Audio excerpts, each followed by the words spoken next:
بسم الله الرحمن الرحيم. مرحبا بكم مشاهدينا في كنوز قرآنية، البرنامج الذي عودناكم فيه أن نغوص لنكتشف فضائل الصور والآيات القرآنية مع رفيقنا في هذه الرحلة وقائد رحلتنا الأستاذ عثمان بندو. حياكم الله أستاذ. حياكم الله شيخنا، جزاكم الله خيرا. آمين وإياك، بارك فيكم أستاذنا. ونبدأ مع سورة إبراهيم. أعوذ بالله من الشيطان الرجيم. الحمد لله الذي وهب لي على الكبر إسماعيل وإسحاق إن ربي لسميع الدعاء رب اجعلني مقيم الصلاة ومن ذريتي ربنا وتقبل دعاء ربنا اغفر لي ولوالدي وللمؤمنين يوم يقوم الحساب.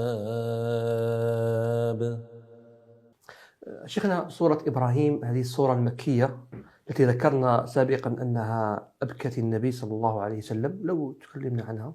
نعم، هذه الآية التي أبكت النبي صلى الله عليه وسلم هما آيتان قرأهما النبي صلى الله عليه وسلم في ليلة وبكى.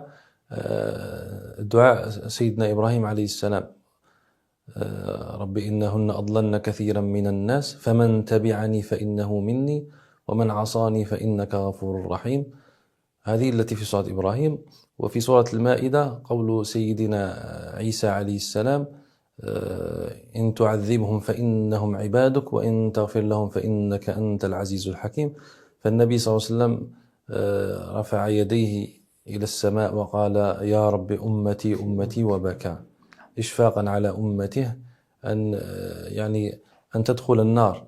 رسول الله صلى الله عليه وسلم هو الرحيم بهذه الأمة كما وصفه ربه سبحانه وتعالى: لقد جاءكم رسول من أنفسكم عزيز عليه ما عنتم حريص عليكم بالمؤمنين رؤوف رحيم. بارك الله فيكم شيخنا، ما شاء الله. هي سورة إبراهيم التي سميت على نبي الله خليل الله إبراهيم عليه السلام.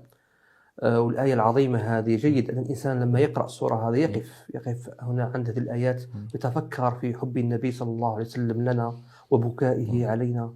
فحري بنا أن يزيد حبنا لهذا النبي الرحيم الذي رحمنا قبل أن يرانا صلى الله عليه وآله وصحبه وسلم.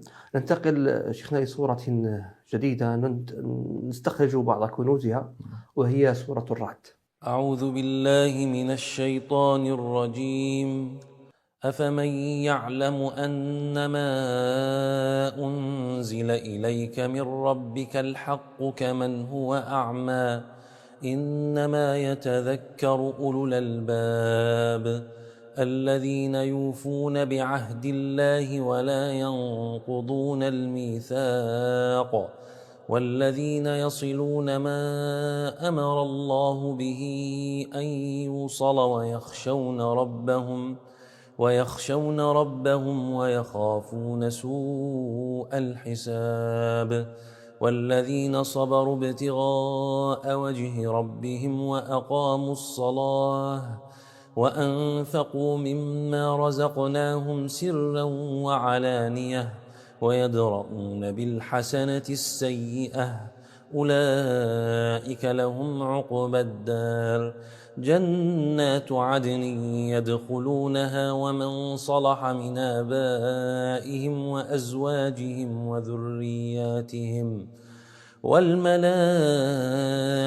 يدخلون عليهم من كل باب سلام عليكم بما صبرتم فنعم عقبى الدار. شيخنا، في سورة الرعد ما هي الفضائل التي جاءت في هذه السورة أو اختصت بها هذه السورة؟ من أهم الفضائل التي صحت في هذه السورة هي قراءتها على المحتضر.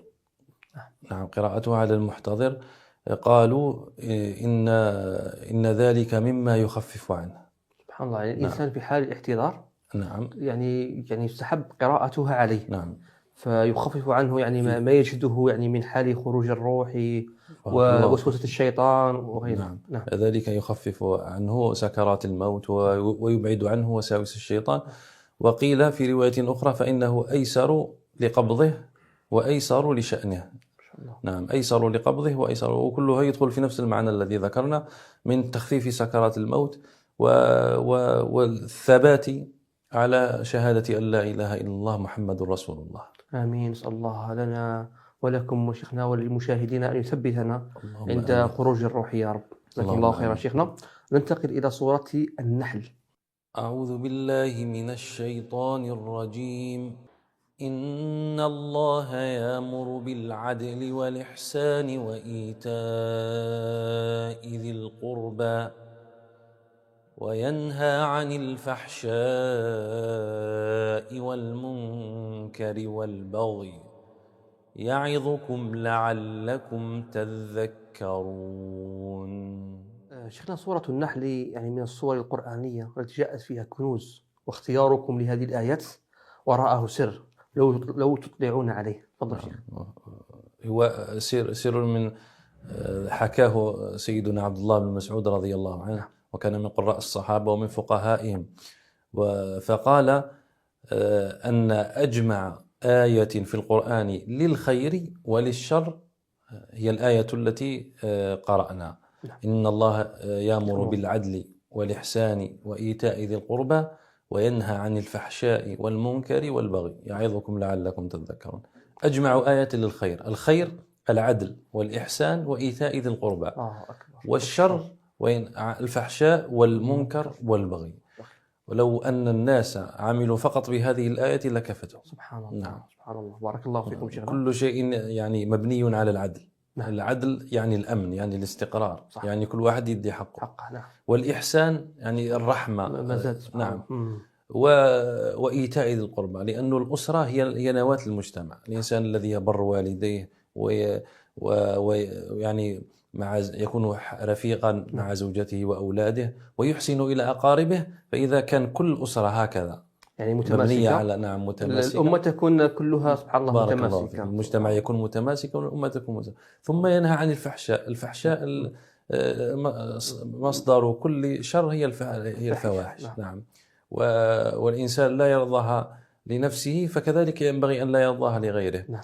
الفحشاء والمنكر، المنكر بكل أنواعه، والبغي اللي هو الظلم الذي هو مصدر كل شر على هذه الأرض. نسأل الله العافية. آمين. بارك الله فيكم شيخنا. ننتقل إلى سورة جديدة وهي سورة الإسراء. أعوذ بالله من الشيطان الرجيم. بسم الله الرحمن الرحيم. سبحان الذي أسرى بعبده ليلا من المسجد الحرام إلى المسجد الأقصى الذي باركنا حوله لنريه من آياتنا إنه هو السميع البصير. وآتينا موسى الكتاب وجعلناه هدى لبني إسرائيل ألا تتخذوا من دوني وكيلا ذرية من حملنا مع نوح إنه كان عبدا شكورا. شيخنا، مع سورة الإسراء، وهذه السورة التي ابتدأت بربط المسجد الأقصى بالمسجد الحرام في مشهد لتوحيد الأمة وربطها، وتذكيرهم دائما أن المسلم كما يهتم بقبلته الثانية يهتم بقبلته الأولى. فهي سورة سبحان الله يعني نجد أثر خاصة في زمننا هذا. هذه السورة قيل أنها من العتاق الأولي. لو توضح لنا ما معنى العتاق الأول؟ هذه السورة مما يفخر عبد الله بن مسعود رضي الله عنه بأنها أول ما نزل من القرآن وأول ما حفظ من في رسول الله صلى الله عليه وسلم، لأنه عبد الله بن مسعود يقول أخذت من في رسول الله صلى الله عليه وسلم كذا وكذا سورة. هذا يفخر به. نعم، لأنه أخذه مباشرة عن النبي صلى الله عليه وسلم. ومنها هذه السورة، سورة الإسراء، فسماها العتاق الأول. والحديث أن عبد الله بن مسعود رضي الله عنه كان يقول عن بني إسرائيل، وهذه أحد أسماء هذه السورة، تسمى سورة الإسراء، تسمى سورة سبحانه، وتسمى سورة بني إسرائيل نعم. لما فيها من ذكر بني إسرائيل وعاقبتهم في آخر الزمان. فكان يقول عن بني إسرائيل والكهف ومريم وطه والأنبياء هن من العتاق الأول وهن من تلادي. هن من العتاق الأول، العتيق هو الشيء القديم، يعني من أول ما نزل على النبي صلى الله عليه وسلم. سور مكية من أوائل السور التي نزلت على النبي صلى الله عليه وسلم، فهي قديمة. ثم هي من تلادي، أي من التليد كذلك هو القديم، هي من أول ما قرأ. يفخر بأنها من أول السور التي حفظها عن النبي صلى الله عليه وسلم. فهذا أيضا يدل على أن المؤمن ليس من باب الإعجاب، ولكن من باب شكر النعمة. نعم. إذا قرأ على شيخ أو حصل علما أو يسعد بذلك ويفخر به. إن شاء الله. بارك الله فيكم شيخنا. ومن غير هذه الفضائل، هل ثبت أن النبي صلى الله عليه وسلم كان يحافظ على ويواظب على قراءتها كل ليلة؟ نعم، سنعود إلى المسبحات التي قلنا أن فيها آية خير من 1000 آية، وأن النبي صلى الله عليه وسلم كان يقرأها قبل النوم. وهذا حديث صريح في أن النبي صلى الله عليه وسلم كما روت أم المؤمنين عائشة رضي الله عنها أن النبي صلى الله عليه وسلم كان لا ينام على فراشه حتى يقرأ بني إسرائيل والزمر. سورة الزمر وسورة الإسراء كان يقرأها قبل أن ينام على فراشه، لعل كما قلنا أنه فيها هذه الآية التي هي خير من 1000 آية. ثم إن هذه السورة سورة عظيمة جدا، وتلاوتها كذلك رائعة، سهلة التلاوة، يسيرة التلاوة، وفيها من الأحكام والعظات الشيء الكثير. يعني الذي يقرأها في الليل أكيد أنه سيتمتع بقراءتها. سبحان الله. بارك الله فيكم شيخنا، جزاك الله خيرا. اكتشاف الكنوز ما زال مستمرا، لعلنا نتوقف في هذه الحلقة. شاكرين لك يعني ما قدمته لنا من الفوائد والفضائل، جزاك الله خيرا. ربي يحفظكم شيخ، أسأل الله أن ينفعنا وإياكم به. آمين آمين وإياك. مشاهدينا نشكركم على حسن المتابعة، نلقاكم في لقاء قادم إلى ذلك الموعد. نستودعكم الله الذي لا تضيع ودائعه، والسلام عليكم ورحمة الله وبركاته.